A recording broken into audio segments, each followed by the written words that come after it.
Cheers. Right. I don't know how we're going to start this off. I've got no idea what we're doing here, to be perfectly honest. So, I'm just your guinea pig, man. Absolutely.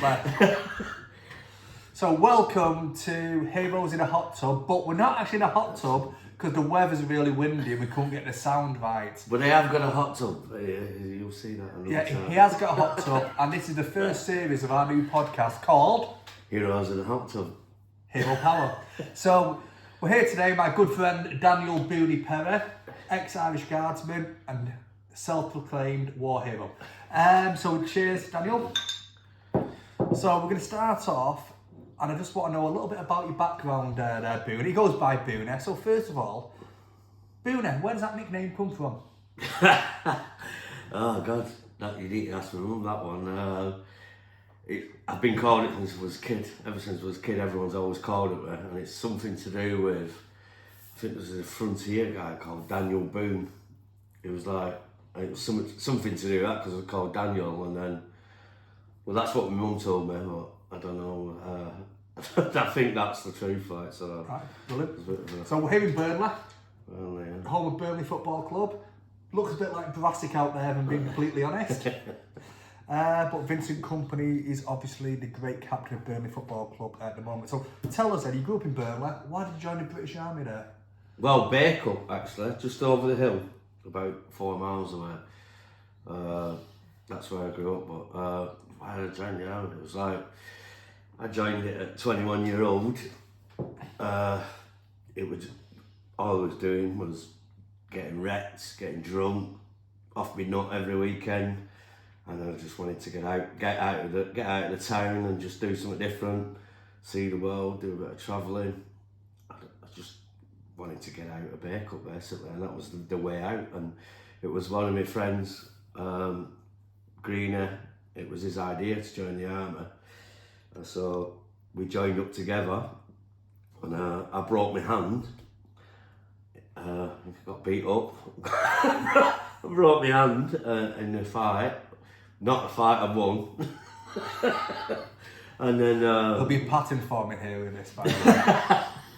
And then he went in about 4 weeks ahead of me because of my broken hand.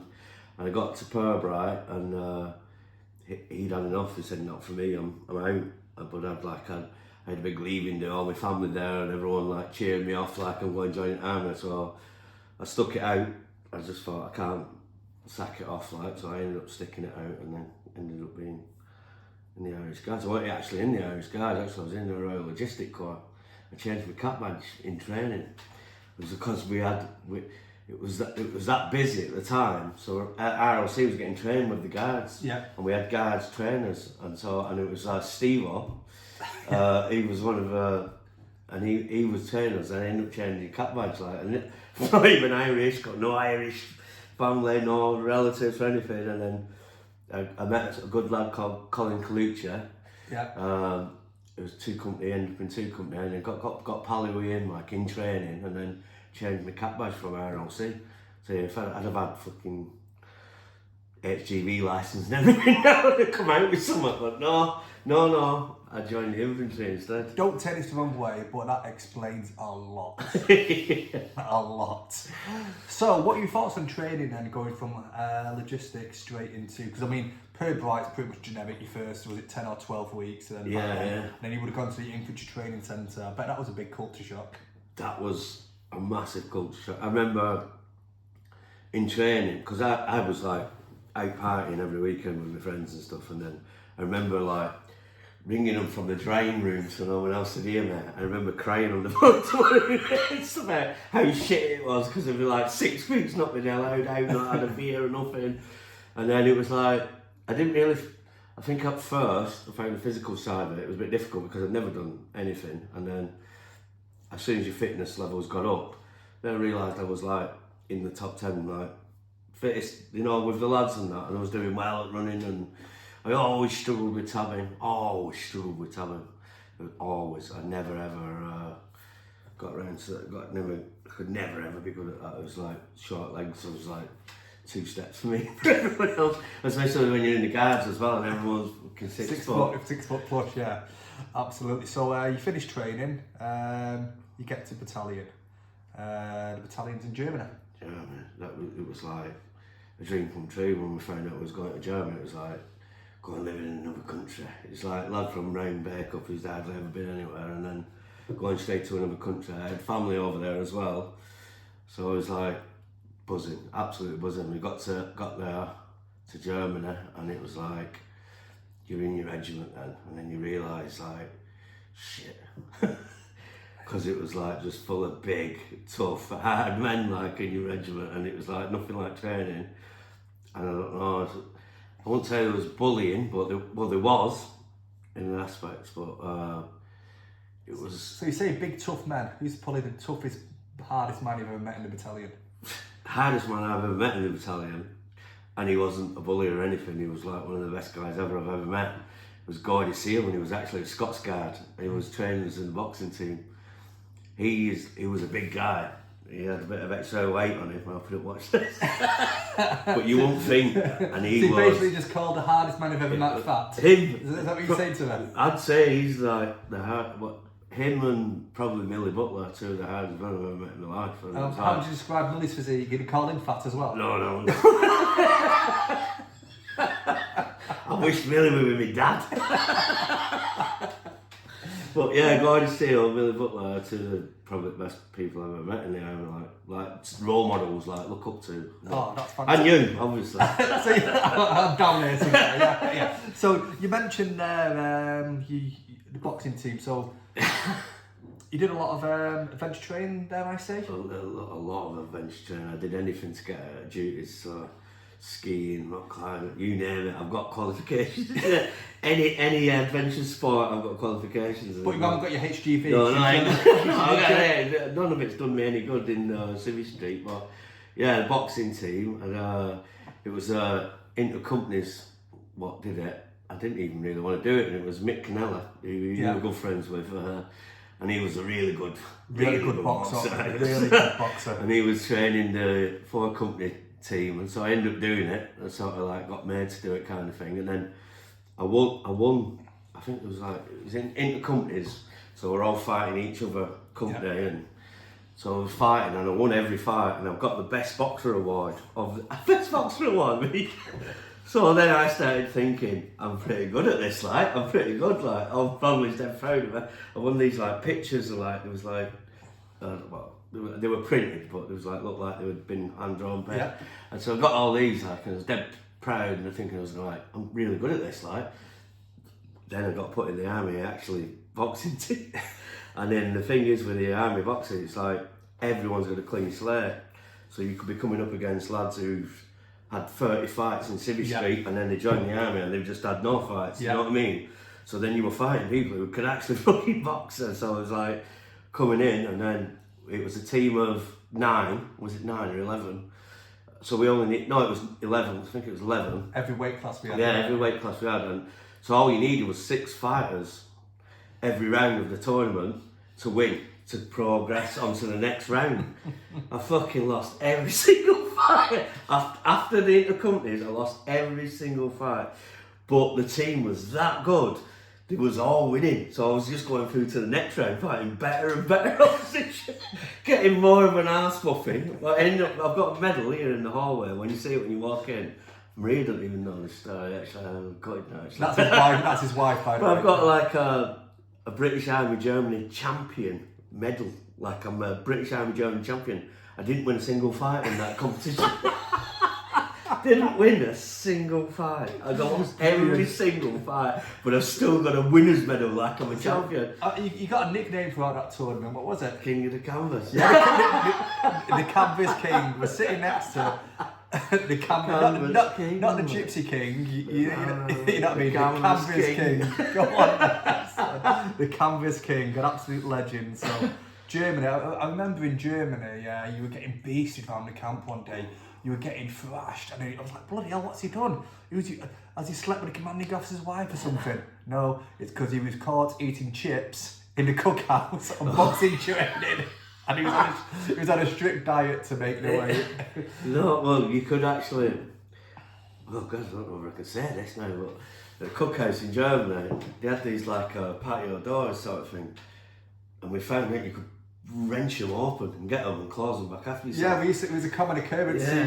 There was loads of people had done it, and it was like.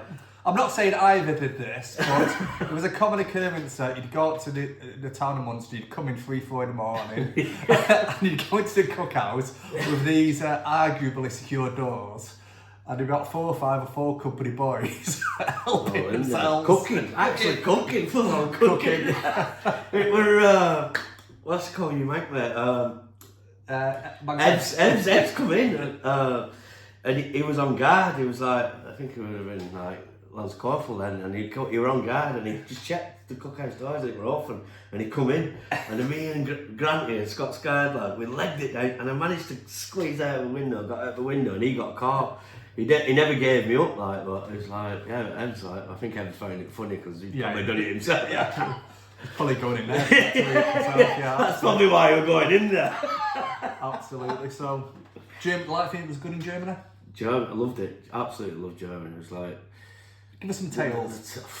What did the Canvas King get up to when he weren't parachuting, when he weren't sailing, when he weren't boxing, when he weren't living a life of violence at His Majesty's expense? I'll tell one story when you were involved actually. It was, you could get them stamps, remember? The stamp. Oh, the cards for your drinks? Cards. So you get like a drink card. So you'd go into a bar or a nightclub. They'd never do it in England. And you didn't hand over cash, you give you a card. So they stamp your card, and then when you go out, at the end of the night, you pay your bill the same way you came in. Yeah. That was about that. Yeah. And then I went into the toilets and noticed there was a little window in the toilets. I went, there's a window in the toilets. Didn't Green lose his card or something? Or somebody lost a card, didn't they? We had about 2 or 3 drinks and they wanted to pay for the full card because you didn't have it. No, because we got loads of cards stamped up. So we like, was it a big bill, built up the massive bill, and then we all just goes into the bathroom, and then we're in the bathroom, and then you's got out. I don't know who were last out the window, but the bouncers come in and as soon as climbing out the window, they come running round. And I remember there was a wall, it was like, I couldn't get up this wall, and I remember you two jumped straight up this wall, trying to help me, but we was laughing that hard, and then all these bouncers come, and then I remember we were like onto the street, and we were just split up. I remember lying in a bush, holding my breath, holding my hand over my mouth so I didn't breathe too hard. While these bouncers were rubbing each other and sliding in this bush for ages, like, none of us got caught, did we? No, we didn't. And I must add as well, as a local councillor and a stand-up citizen and a representative for veterans everywhere. It was his idea.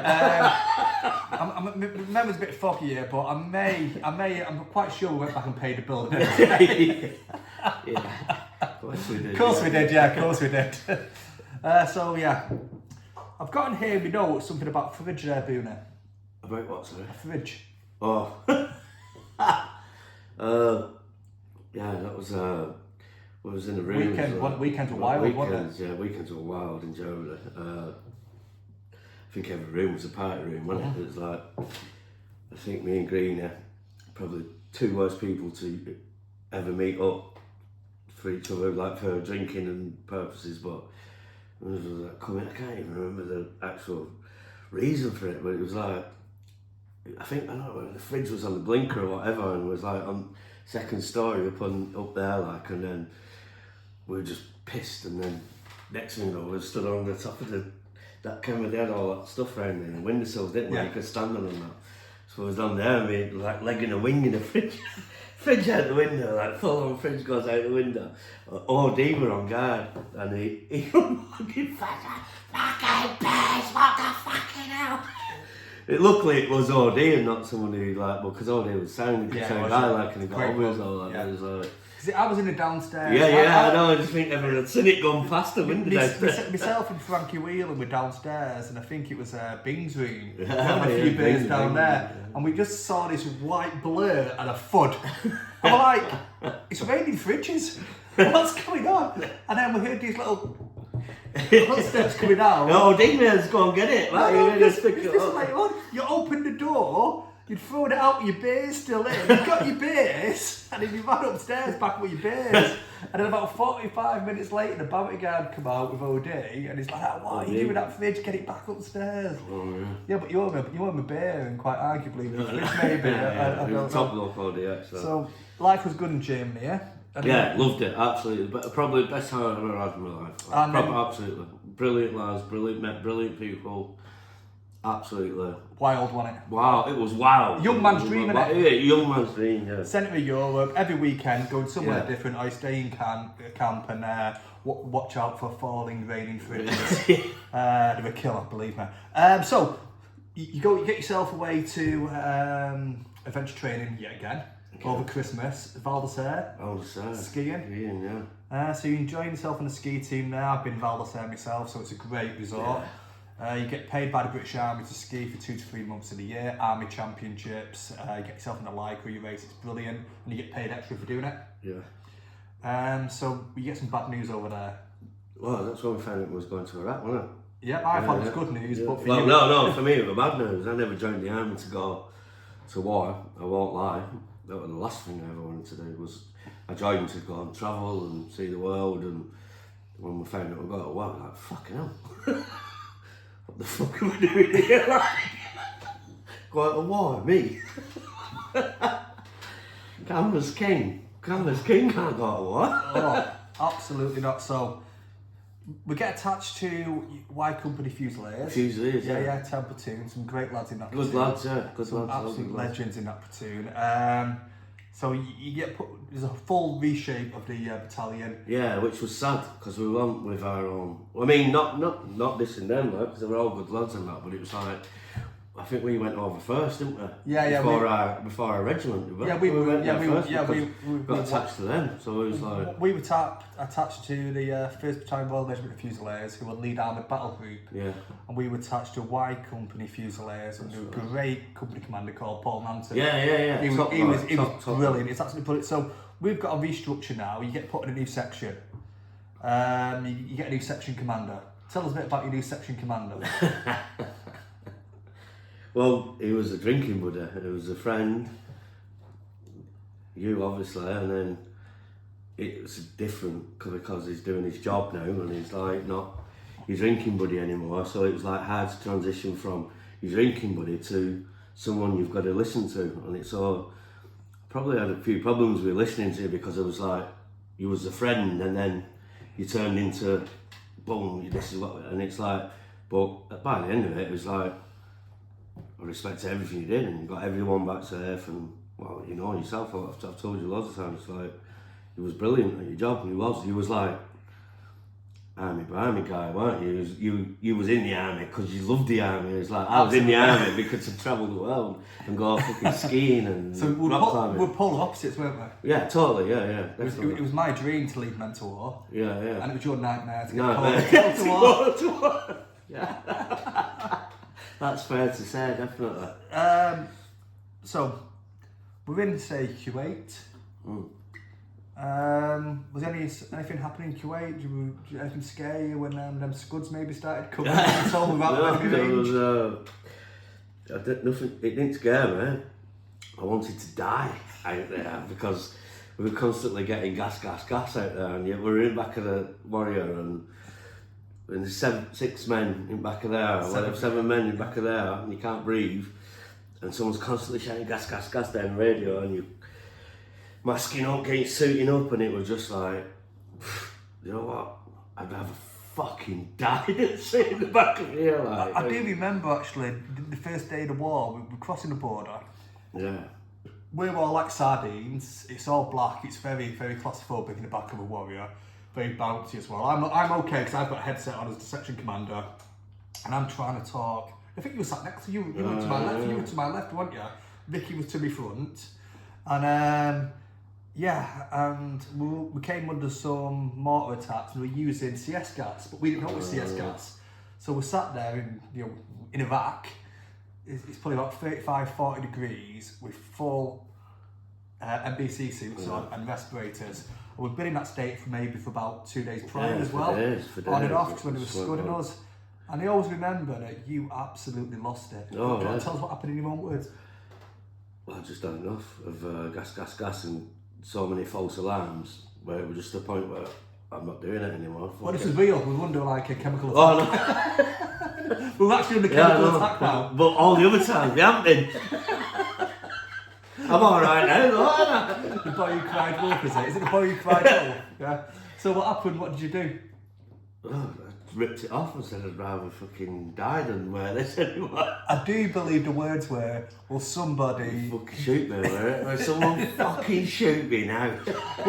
The guys were lining up, but the 94s were behind you, so they couldn't really take the chance. Your vehicle. Well, so what we did there, and you taught me something there that day, was sustainability of your men. We couldn't sustain ourselves in that, so we made a decision to remove all our respirators. Yeah. Because for maintenance and morale for the lads, I realised it was breaking them. Oh, it was, Brett. It was. It was absolutely shocking. So, I said that we were polar opposites. I was all very serious. I was all very keen. Not all the time. Very army barmy. In the war as such. But you helped me in so many ways because you provided that morale, that comic relief. Yeah. That was much needed because I was too serious. So I think it was almost like mum and dad in a relationship. Yeah. You know, polar opposites. One's got one job, you've got the other. So even though we were mates before the war, we kind of like fell out during the war because I was too serious. You still provided that leadership and big brother to the younger guys, and for that I'm always thankful for. Because I couldn't be that because I was always trying to lead them. Yeah. Even when people want to be led. Even when I was volunteering us for everything. Yeah, everything. Everything. Everything. We did get nicknamed the Suicide Seven because we've got a new job to come in. It's called Operation Certain Death. Everyone's going to die. And before we even heard the full mission briefing, somebody was volunteering his men for it. And it wasn't this guy. But regardless. So tell us a bit about the combat and your thoughts about the combat throughout the war then. Anything stand out in particular? Yeah, there's quite a lot of things that stand out, but I'm totally honest, until you wrote the book and everything, it was like, shut that much stuff out and not really talked about it, and it's been good in a way, like, you know, like talking about it and stuff, but it does open a few old wounds and that, like, where you just like wanting to forget about stuff. It was like, there were things what didn't sit right with me over there, like quite a few things really. And go on, give us an example. It's like like that with the morphine, and it's like I think we crossed the border and we'd just gone over the border, and then I think Americans had gone over with the helicopters and shot fuck out of the whole town, and then we had all the casualties coming, and then there was like a van coming towards us. Everyone was just about to open fire and just shoot the fuck out of it, and then it was a guy. He got out and he was like waving, and he got out and his wife and kid were in the back and they'd been shot to bits, like, and it was like, and I was trying to give me a morphine pen and you said no to me, and I think that's when we fell out over there, and then it was like I went to give me a morphine pen and then you was like no, they're for us, because and you're right, and there is medical things to treat them, like, but it was just like, I think that's the main thing really for me. There's loads of other stuff, but it's like that was the one main thing. You've got a huge heart. And for not, and even to this day, I always think, I wonder what happened to them. Like, it's like, I don't know. And there was a lot worse things happening over there, and it's like, but that's the one. That was the first. The main thing. That was probably the first couple of days, wasn't it? Yeah, that was the first couple of days. Well, I think when we crossed the border, it was like that young lad from Fusiliers who died. We went and cleared that building. Turrington in Bas. That was when we went to Basford. That was. Yeah, we went there and then we cleared that building, and I think there was like enemy there, or whatever, and got sniped and then he got killed. So it was like I didn't actually see it happen, and then when he got shot through his neck, wasn't it? Straight away, and then. I remember us all getting back in the back of the Warriors, and then it was like, man down on radio, and then that's then when it hit me and thought... Only then? That was about 5 minutes. What? 5 minutes of fighting in an nation? No, but I mean, it hit me then, like, fuck, this is fucking serious now, like, there's people down here now, and it's like, I don't know. I didn't even know him, to be honest. I didn't even really met. I met quite a few of the Fusiliers, and they're all really good lads and that. Yeah, But good regiment. I didn't really know him, and I probably met him, but I didn't know him or anything. But it was like that for me. That of all of it is like, that's when it was like get serious now and grow up and stop it. You know what I mean? It was like it changed me. That it changed me because it was like it made me. All the training you get, and it was like it kicks in sort of thing, and it's like that's when you're like it has to kick in now because this is fucking serious now. Like this cunt's fucking dying. Were you ever afraid out there? Always, every fucking day. It was like I remember that time as we got surrounded, and when they come over to us and said there was an officer living in the house, and we went into the house. Oh, we went off. Yeah, Went off, and it was just like surrounded by about 50 people. And like, I remember someone saying to me, "You should have let some rounds off, just like to back them off, like." Because it was just.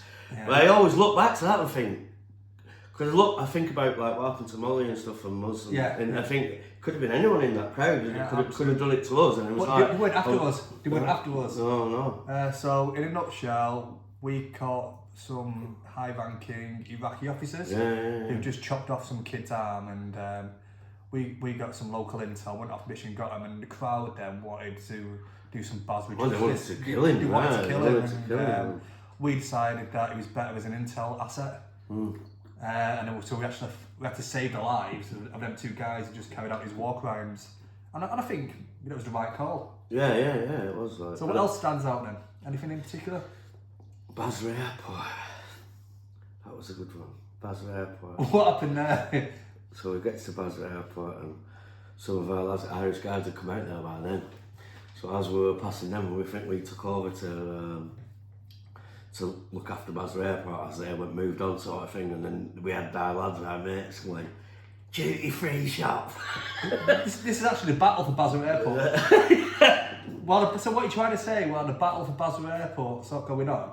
So, battle for Basra Airport. I don't know who your section commander was, but you're trying to say they went for the duty free shop. For duty free shop. What? So we goes to the. So we get to. Sounds very unprofessional. We get there to duty free shop, and everyone's been freaking nicking all sorts from it. So we get there, and then there's someone guarding the door. And there's another door to it. So it's like me and Greener, and it's like it was like you'd have had to kick the door in or whatever. So it's like we went and got a ski. Ski don't give a fuck. So then we got ski. Boom, we're in there. And it was like fucking Aladdin's cave, honestly. Cigarettes, because we had smoked at the time, we all smoked, so it's like cigarettes down, bottles of whiskey, vodka, everything, just you name it, we had it. Just absolutely loaded, and there'd been a few people been caught and had the stuff confiscated and been done or whatever. Looting's illegal. Yeah. Looting's illegal. I know, but it was like, I know what you're saying, yeah, but it didn't seem like it was loot. It was like when and then we put ours in the pipe for scenes. You know, on the side of the Warrior, we stuffed all ours there, so no, we never got caught. And I don't know how he hid this in his section commander. No, we just give him a whiskey. Sounds about right. Anyway, no, but the funny thing is so we got this load, and we'd stashed it all, proper buzzing with ourselves, and then Greeny goes, "Shit, my hat's in there." He's left his fucking tin pot in there, and he's like, with his name, number, and blood type on top. We had to break back in. So he goes back in, and it's there on top, and then that's it. Then we started doing it again, getting even more. It was like, so we had like for the full tour, we had like cigarettes, booze. Every time it was someone's birthday, get a whiskey out and that, and just like, and then in them cans of Coke. In them cans of Coke with JD Coke. Yeah. Oh, that captain's got that kick to it. Look at them boys in 2-1 charge. Well, they were because we lived in that scrapyard. Remember, we lived in that. I don't know, was it a scrapyard? Where we were. Everyone else got a fucking palace to live in. We yeah, that's scrapyard. And it was like I reckoned that, didn't we? We reckoned it. Yeah. And then we had the last bottle of whiskey left, me and Greener, and can remember they set up a little cinema thing. Can you remember? It's like they set up a little football pitch and everything. They proper set it up and that, like for us. and officers, and then they put up a little cinema thing, and everyone watching stuff on this cinema thing, they put a screen up and all that lot, and me and Green had the last bottle of whiskey, so we didn't want to share it because it was the last bottle, so we went and hid under these stairs at the back of this cinema, and whoever was on like guard, like walking around, come in and shine the torch, and me and Greeny just hiding under these stairs. It looked like we was like fucking getting it on or something. And he just like shined the torch up us and walked off like, and it was like, fucking hell, that was weird, that, like, what's he thinking we're up to? It was like, we actually, this is that same night, and me and him, we were like both pissed out, going, let's just go out there, Basra. And we tried getting out the front gate. Yeah, we tried getting, ask her about this, tried getting out the front gate, and whoever on front gate at the time, like, they wouldn't let us out the front gate. We was going to go out for a like little chill round Basra and that, like we made friends and that. Find a little life party and that. Absolutely bonkers. Absolutely bonkers. Oh, we'd have been dead now. We'd have been fucking on one of their videos getting decapitated. So, you could have come back from Ivanovic, might have been told. Oh yeah, there was that bank. There was it a bank? Bank robbery. Yeah. And there was laws. I don't know. Was it back to I've heard stories like that people might have, but I'm not going to name anyone's name or anything. But it's like you could have took some money, but I'll tell you why we didn't take that money. Because we had this contraception commander who won't fucking let us take that money, or else I'd be mortgage free and I paid for this now. But you fucking ruined my life. So that's the second time we thought it. So the Bank of Basra. We could have come back with, they were all American dollars, weren't it? Yeah. American dollars. It was like, could have fucking had like as much as you could have had. But oh no, not fucking what. Oh. Yeah. I often think about that day. I think about it quite a lot now. You know something, all the boys who I reach out to, first thing they always say to me, we should have took the money.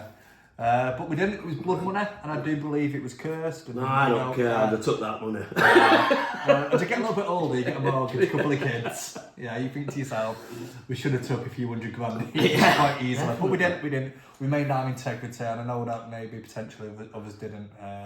But anyway, there were only rumours then. So, any thoughts after the war? Because you are a war hero. You are a war hero. Oh yeah, I'm a hero. I'm a full life hero. Yeah, you know, yeah. No, you can't take that away from you. You did your job to an average standard, and I mean that in the nicest way.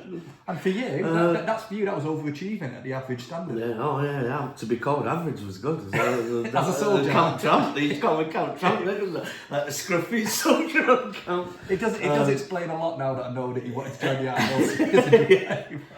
army. After it, I mean, well, I don't know. It was just so crazy because we had this changing of getting to London, so you didn't have time to fucking sit down and think about what had just gone on. And did you notice any changes in any of the boys? Oh yeah, 100%, man, 100%. It's like there was lads who in our section and that who everyone was good lad, and we all had each other's back and that.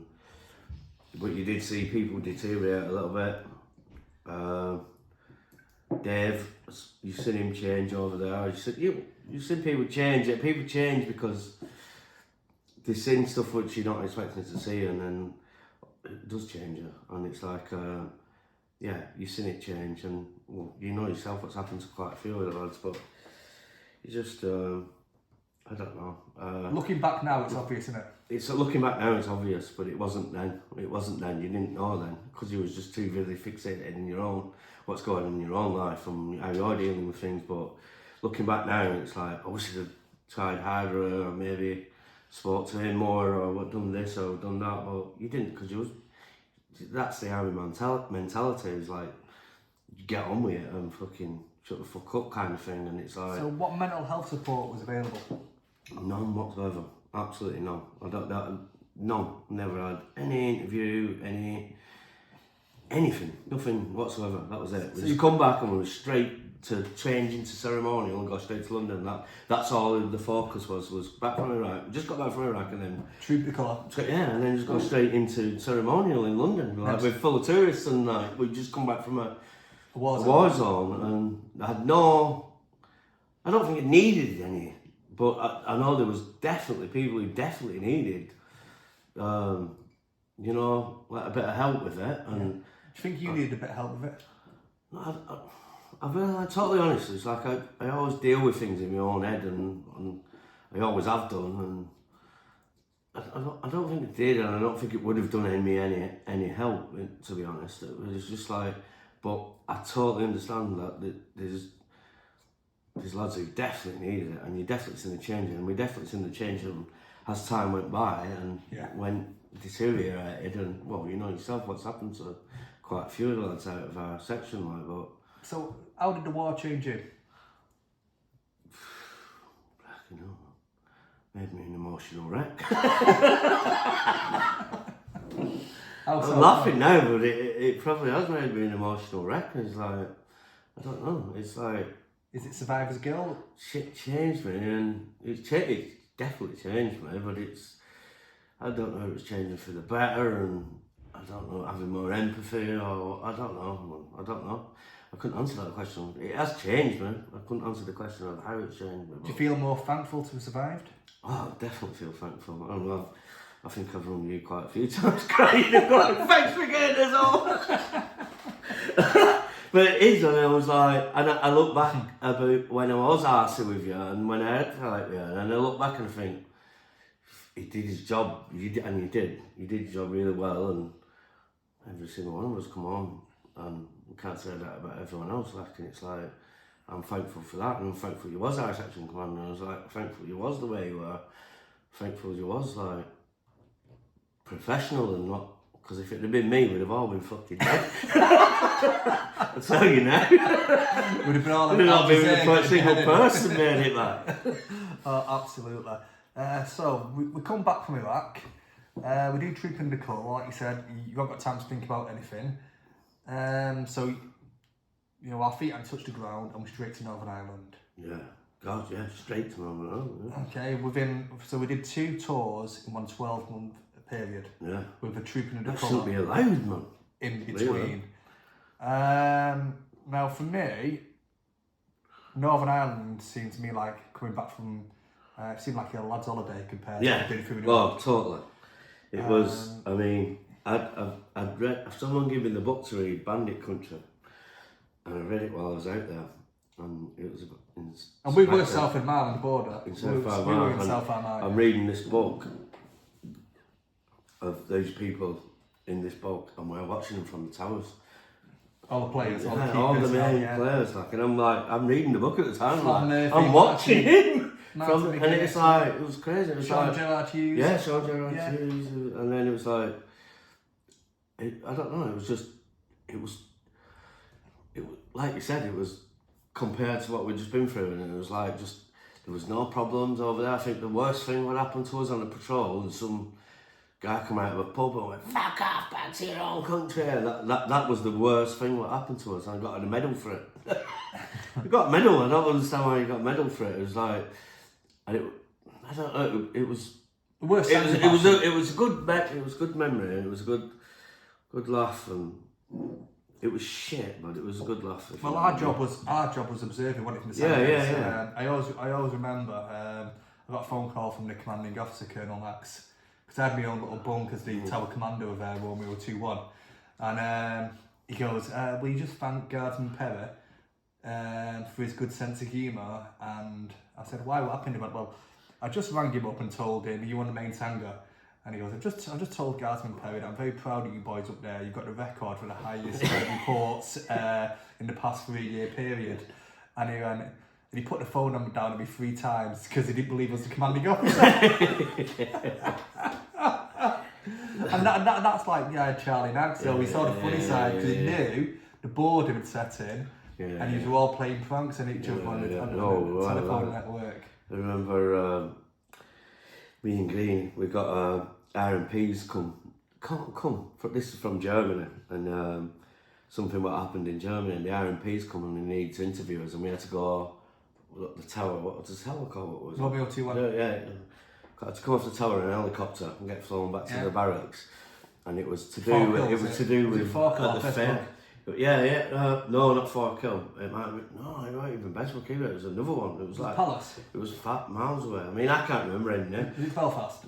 No, I can't remember what it was, but we got an order in for loads of booze and everything from nothing. But we got, and it was for what it was for. It was there was a fair in Germany. You remember the fair? Like in Germany, it was like, and we got into an altercation with these Germans, and then punched these shutter doors or whatever, kicked them, and they tried saying we owed them thousands of pounds for these shutter doors, and they got the RMPs, and they come all the way. This was fucking in Germany, like a year ago, and they come all the way to Northern Ireland to interview us.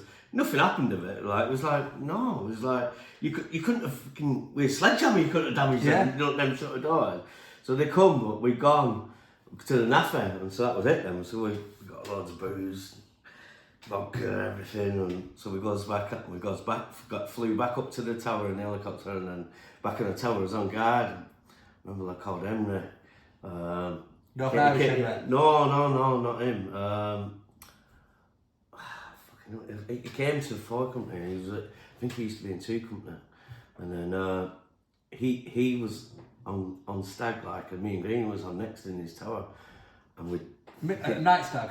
Yeah, night stag. Where that nightclub was at the back. What, the 10-6 shift, the graveyard shift? Yeah. But me and Green had done a bottle of vodka. So it was absolutely like I said, average at best. Professional, no. So we've done a bottle of vodka, and we get cold, and we had to walk up, flip-flops, trackers. What? We weren't even in uniform. That's great of it. We got not even in uniform. We had a blanket over us. And we both just got to the tower. How are you still alive? How are you still alive? Can I get done for this? Like what? I don't know. I'll tell you afterwards. You better edit some of this shit out. Keep going. It's good stuff. So then we gets to the tower, and with our blanket, just gets on the floor in the tower, not even watch anything. Anything could have happened. Someone cut you around, you could have absolutely massacred the city for all we knew. So you're not even in uniform? No, and that's 28 days straight there. Yeah, I know. That's 28 what days. And then they kept coming on the radio, like, calling us, and we kept going, making out that it was down. Were you in the Charlie the comms were down. That's what it You said. were just been in a Charlie tango. It was one watching that nightclub at the back. The other side of the helicopter. Yeah. Would have been a 2-1 Charlie. We were watching that nightclub at the back, and it was like in Southern we Ireland. just like had about 4 hours sleep on the floor, just me and him blind drunk on the floor. I was like, me and him afterwards like going, wow, man, we fucked for that. But I remember also there's another story about there, and that on that same tower, and you could zoom, you know how good them cameras were, you could zoom in. You might have to edit this bit, like, and there was like zooming in at the back of the nightclub, and there's some guy at the back of the nightclub fingering some bird at the back of the nightclub. I swear down to me, he's got, no way, look! We was like cheering from, saying, going, go on, lad! About 5 miles out. Yeah. 5 miles out, yeah. Zooming right in, going, go on, lad! Oh, fucking funny. So you're a perv as well, you're peeping. Well, it was boring, wasn't it? You know. You can add that to your LinkedIn. No. So you enjoyed Northern Ireland, and so you come back from Northern Ireland, the battalion gets a massive reshuffle. I get buggered off to Catterick, training recruits, everyone goes elsewhere, everyone moves on. But one of the last things that I did, I always remember, I got you adventure training on Gladeye before I left. Yeah. And then I go to Catterick for 2 years, I come back, and I'm like that, where's Booney, where's Pez? I'm like that, he's been AWOL. So, tell us what happened when you went sailing, when you good mucker here, got adventure training sailing from Argentina to Australia. What happened? Right, so we flew out to Australia, got there. We were meant to sail from Sydney to New Zealand to Falklands. Oh, so way back? Yeah. And then so when we got there, we flew out, put in a dead nice hotel, all paid for, but there, all your food paid for. We got there, and the boat needed some work on it. So the boat had to be pulled out of the water to have some work on it. So I ended up with 2 weeks in Sydney. 2 weeks in Sydney. It was like, all paid for in this fancy hotel by the army. And then I went out, and then I met this girl over there. What's her name? Angelina. And then met this girl. Nice. That was it, like a little... I remember how quick you used to fall in love. I remember back in the day, if a girl walked past and looked at you like, I'm going to marry her. Right. I'm going to marry her. Maria's going to watch this. She's listed at the door. Yeah, so I met this girl, and then I decided, well, I didn't decide. I went out on a sesh with this Welsh lad on the last night. We was sailing the next day, and then I ended up still hungover, still pissed in the morning, and decided to go, sod it, I'm staying. I'm just going to get a job like over here. Because I loved it there. It was that good. It was that great. It was like the best place I've ever been to in my life. It was like, I'm staying here. And it's like, so I rung her up. No passport? No passport. They had the passport on the boat. It was in the safe on the boat. So I was like, rung her up. I said, you think I might get a job here? And she went, what do you mean? And I was like, so that was it then. She come pick me up. I just got my bag, and then I was packing my bag, and I remember the Welsh lad on the boat. He was like, what are you doing, Pez? And I went, I'm fucking staying here, mate. And he was laughing. He was still pissed because we've been on session with him. And then he was like, packed all my stuff, and then there was like these steps coming down to the boatyard, big winding steps. Yeah. So I was like walking up these steps to the top of the boatyard where she was parked, and all officers are coming back from the shop getting like the last minute goodies or whatever, like for the trip. And they're just like, Guardsman Perry, what's he doing? And I went, I'm going to make my own way back, sir. And then Captain Rouse, who was a top guy, this guy was officer, he was asleep on the boat, and then they went, go and get Rousey. So one of them legged it back, got Rouse in, and I looked back, and Rousey, Captain Rouse, we call him Captain still, he's like, Rousey coming off the boat, legging it after. And I was with my bag running up these stairs, and I just chucked my bag at the back of this girl's car, jumped in the car, and just went, drive. No passport, no fucking money, nothing. It was like, and then just drove, and I was like, remember like driving over Sydney Harbour Bridge to her house, like thinking, what the fuck have I just done? And then it was like, I think it was the first week I was like, went round building sites, working, all I had was a 3-month holiday visa, that's what you have to have to be in the country, so it was like a 3-month holiday visa.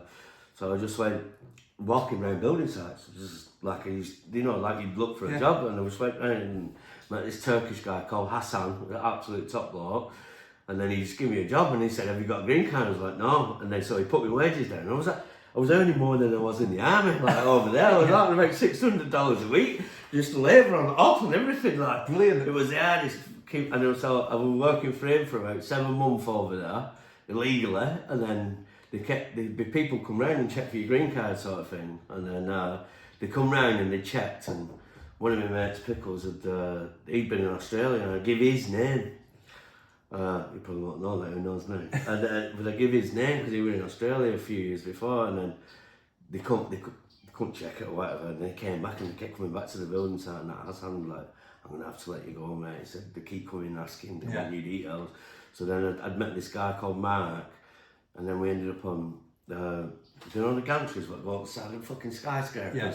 It was like doing that, and it was like for this concrete cutting firm, 2 English guys, 2 brothers, he'd set up a firm out there.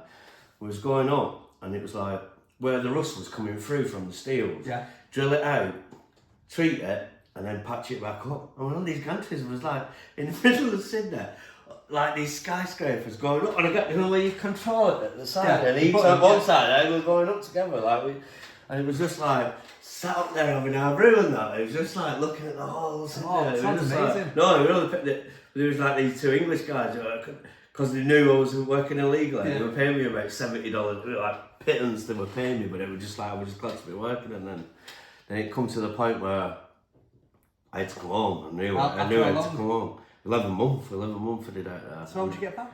Well, that's the thing. I had to go to the embassy in Sydney and say I'd lost my passport. Can I get an emergency passport? Not going to rub that. Come on. They're waiting for you, boy. Yeah, I know. And so it come up straight away, flagged up, you're airwell from the army. So the Rousey and that on the boat must have given me passport to the embassy, and then they sent it to the consulate in Canberra. So I go to the embassy, they did that, they said you're going to have to go to the consulate. So I had to go get a train all the way to Canberra, thinking I'm going to get arrested, that's me locked up, getting sent back. And then I got there and there was an army officer, a British army officer who's based out there. So I went in and I fucking pulled my feet into him and he laughed and he went, "You don't need to do all that over here, you know." He's got what a postie. He's out there like living in Australia. And he starts banging his tabs in. And then he goes, he said, "I've heard of people going AWOL." He said, "But I've never heard of anyone doing it like you have." And I was like, and he were having a laugh and he gave me my passport back. He said, "Look, we've got your flight details, there'll be someone waiting for you at the airport." He said, "Make sure you fucking there." And he was having a proper top bloke. I can't remember his name, but I wish it. Sounds like a legend. He was a proper top bloke. And then, so as soon as I got my passport back, I went straight to travel agents where we booked it, and then changed my flight so that I was in. It was a stopover in South Korea in Seoul, so I changed it so I had like 5 days in Seoul in South Korea. So my flight was totally different. So whoever were waiting for me at the other end wouldn't have got me, sort of thing. So I ended like 5 days in Seoul, craziest place I've ever been to in my life, and then got back, nobody waiting for me because I'm on a totally different flight, and then did 5 years there. Well, 5 years there, and then I remember you turning up at a camp. And people were shouting at you to march and stuff, and by this stage, you know, you were like, "What's marching?" Yeah. And you're like, "Oh, what's going on?" I know. It was absolutely bonkers. So, like, so then obviously you got discharged, you didn't do any jail time. Oh, no jail just give time. you an admin discharge, didn't they? Yeah. And that was you. I had to wipe out, I had to sign 3 years in the service, so I couldn't qualify for any sort of pension or anything like that. Okay. Which at the time seemed like a good thing, like, and then now looking back and thinking, well, it was better than jail time, I suppose. But so, do you ever think why you went AWOL? No, just pissed, hungover. Too many Honestly, beers. it was like, it wasn't like to do with anything of getting out of anything or not doing anything. It was just, I'd just come to this country and I just found this amazing country, and it was just like, I love it here. I love it. You know, you know what I mean? It's just like, I could live here forever. It was just so beautiful, like going to Bondi Beach at weekends and that. It was like, I met all these really good lads. Well, I obviously met them afterwards when I was working at building site, but when we was like, I had that 2 weeks down, it was just like, it's amazing here. So it's about 2008 now, is it? You've just been discharged. Yeah. So you're a civvy now. What's life like without having that monkey on your shoulder? Looking back. So it probably getting back into where I left off before I joined the army, basically. Same gang of people. Mate, I've grew up with my mates from primary school, and I've got the best set of mates ever, and I really have. We're all still together, and we all still look after each other. But I was like a bad session. I was probably the worst out of everybody, and they've all. So I carried on, and then drinking and seshing, and then failed relationships, and just being an idiot basically, and not really knowing what I'm going to do or what I want to do. And then met Maria, and then that was it. Everything changed, and it was like just totally changed, and she changed me. I used to be like really badly jealous as well and stuff like that, and she changed everything about it. She changed everything, and it was like made me have a purpose and made me want to do stuff and get a mortgage. And I didn't even have a driving licence before I met Maria. I didn't even have a dentist. Nothing. And you recently married? Yeah. Oh, congratulations! Congratulations. So it was like, and then. And you've recently just set up your own company? I now just set up my company as from Monday. D&N Sprinklers. Who's the managing director? That me and Nick. Co-managing director. Like, well, there's a good lad who I've met. I worked with him in Norway, and we talked about like setting up and stuff over there, and then we've come back where we ended up working for the same company, and we've just set up now. We've like saved our arse off and bought everything we needed. A bit skint at the moment, but we've just got some contracts, and everything's looking really, really good. So the future's looking good? Looking very good, mate. Very good. Well, I'll tell you what, Booney, it's been an absolute pleasure. You know, I'm a big fan of personal histories. You are by far the best below average soldier I've ever met in my life. and you made my life a living hell as a section commander.